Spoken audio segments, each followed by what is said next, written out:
क्या आपने कभी सोचा है कि एक पूरा का पूरा पहाड़ गायब हो सकता है? हम बात कर रहे हैं दुनिया की सबसे पुरानी पर्वत श्रृंखला अरावली की, जो धीरे धीरे हमारी आंखों के सामने से मिट रही है। पर सवाल ये है कि आखिर कैसे, और इसका हमारी आपकी जिंदगी पर क्या असर पड़ने वाला है। चलिए इस पूरी पहेली को परत दर परत समझते हैं। सुनने में ये बात शायद थोड़ी अजीब लगे। मतलब, एक जगह की खुदाई से कहीं और बाढ़ का क्या लेना देना। लेकिन यही सवाल इस पूरे मामले की जड़ है। जैसा कि स्रोत बताते हैं, इन दोनों घटनाओं के बीच एक सीधा और बहुत ही खतरनाक कनेक्शन है, और ये कनेक्शन अरावली से होकर गुजरता है। इस पूरी कहानी को समझने के लिए सबसे पहले ये जानना जरूरी है कि अरावली सिर्फ एक पहाड़ नहीं है, ये पत्थरों का ढेर बिल्कुल नहीं है। ये तो उत्तर भारत का एक नेचुरल गार्डियन है, एक रक्षक। सोचिए, करोड़ों साल पुरानी ये पर्वत श्रृंखला एक दीवार की तरह खड़ी है। ये थार रेगिस्तान की धूल भरी आंधियों को दिल्ली और आगे आने से रोकती है, मॉनसून की हवाओं को कंट्रोल करती है, और तो और दिल्ली जैसे शहर को लगभग 20% ऑक्सीजन भी इसी से मिलती है। तो ये सिर्फ एक भौगोलिक ढांचा नहीं, बल्कि एक जीती जागती लाइफलाइन है। तो अब आते हैं कहानी के सबसे बड़े मोड़ पर, एक नया नियम।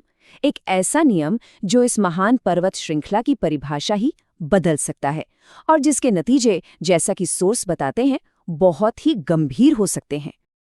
अच्छा, ये नियम सुनने में तो बड़ा सीधा साधा लगता है ना, कि अगर कोई पहाड़ी 100 मीटर से छोटी है तो वो अरावली का हिस्सा नहीं है। लेकिन असली पेच इस बात में है कि किसी पहाड़ी की ऊंचाई नापी कैसे जाती है, और यहीं से सारा खेल शुरू होता है। और यही सबसे अहम सवाल है, क्योंकि इसका जवाब ही इस पूरे विवाद की जड़ है। क्या ऊंचाई नापने का कोई एक ही सही तरीका है, या फिर इसमें हेरफेर की कोई गुंजाइश भी है? देखिए, दुनिया भर में ज्योग्राफी का एक बहुत ही सिंपल सा रूल है। किसी भी पहाड़ या पठार की ऊंचाई हमेशा मीन सी लेवल यानी समुद्र तल से नापी जाती है। क्यों? क्योंकि समुद्र का लेवल पूरे दुनिया में एक जैसा होता है। ये एक यूनिवर्सल स्टैंडर्ड है। लेकिन ये नया नियम कहता है कि ऊंचाई को पहाड़ी के ठीक नीचे की जमीन से नापो। अब दिक्कत यह है कि अरावली की जमीन खुद ही समुद्र तल से करीब 250 मीटर ऊंची है। तो सोचिए, आप पहले से ही एक ऊंची जगह पर खड़े होकर पहाड़ नाप रहे हैं। नतीजा, एक अच्छी खासी ऊंची पहाड़ी भी कागज पर 100 मीटर से छोटी दिखाई देगी। अब जरा इस नियम के गलत इस्तेमाल का तरीका देखिए।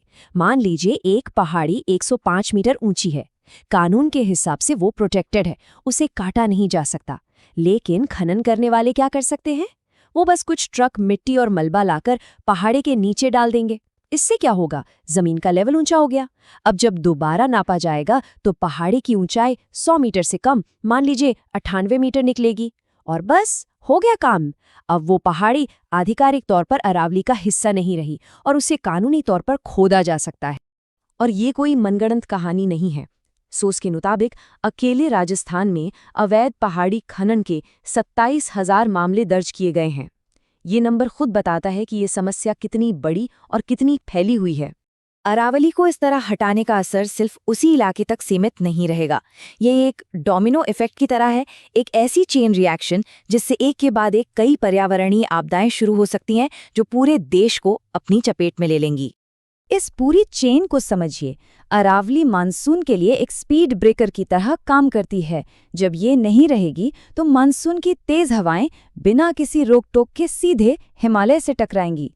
नतीजा, उत्तराखंड में अचानक आने वाली विनाशकारी बाढ़। इसके अलावा रेगिस्तान से उड़ने वाली धूल हिमालय के ग्लेशियरों पर जाकर जम जाएगी। ये धूल सूरज की गर्मी को सोखेगी, जिससे ग्लेशियर और तेजी से पिघलेंगे, और इसका नतीजा होगा उत्तर प्रदेश और बिहार जैसे राज्यों में भयानक बाढ़। और दिल्ली का क्या होगा? अरावली की दीवार के बिना दिल्ली रेगिस्तानी धूल के लिए एक खुला मैदान बन जाएगी।